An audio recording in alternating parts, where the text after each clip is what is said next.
Hello everyone, this is Dr. O, and in this video we are going to talk about temporomandibular disorders.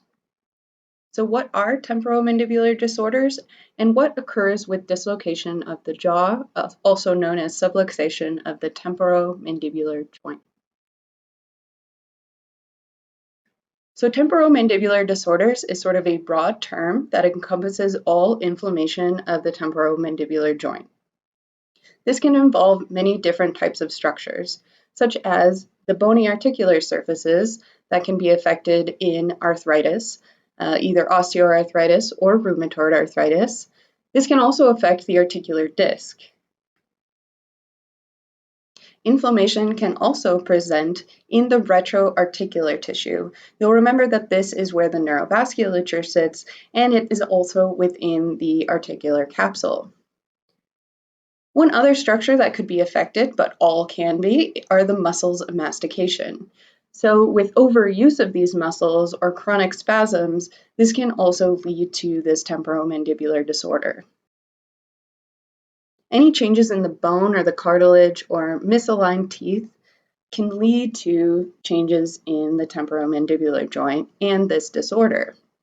Typically, someone with temporomandibular disorders will experience a reduced range of motion as there is less space for that joint to move around, or the structures that are moving it are fatigued or not quite functioning as usual.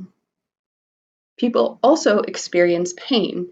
This can be directly around the TMJ, but it can also radiate to the ear or to generally the feelings around a headache.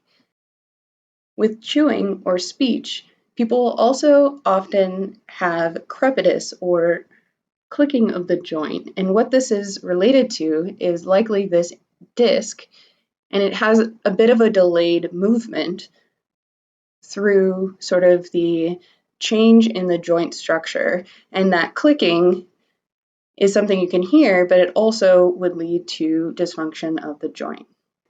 Now, for a temporomandibular joint dislocation or subluxation of the mandible, what this looks like is starting in a closed position, we see the condyle or the condylar process of the mandible sitting in the mandibular fossa of the temporal bone.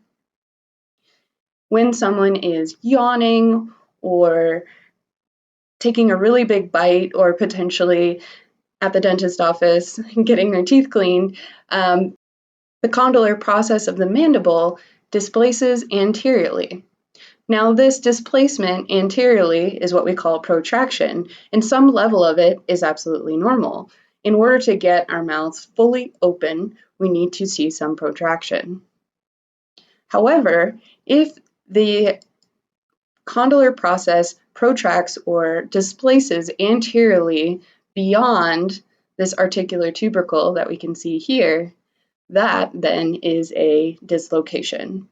And now you see that it kind of locks into place anteriorly here, and it locks open. So typically someone with a dislocated jaw or TMJ, you'll see will be stuck sort of in an open position. When this yawning or really opening the mouth wide is happening, that lateral pterygoid is contracting. You'll remember the lateral pterygoid muscle will protract, but it will also depress the mandible. So if there's excessive contraction of this muscle, that can lead to kind of the rocking forward of that past that articular tubercle to a dislocation. And in terms of the supportive structures of the TMJ, the lateral ligament that courses sort of on this lateral side and reinforces the capsule on the lateral side is really important in preventing posterior displacements as well as lateral. And so it is very infrequent that there is a posterior dislocation of the TMJ.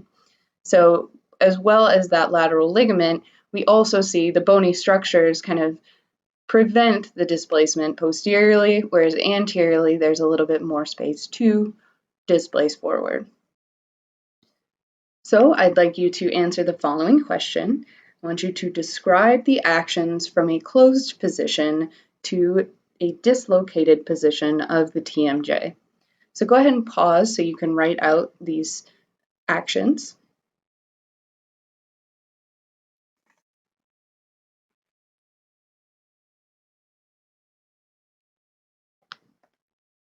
And when you're ready, let's talk through what happens. So the first action that needs to take place to get us closer to that dislocated position is depression. So we see depression of the mandible. Now, we saw that we started out here in the mandibular fossa. That condylar process is very well situated in the mandibular fossa. And here, it looks like it's moved anteriorly. So what is that action called? So the action in the anterior-posterior plane here would be protraction.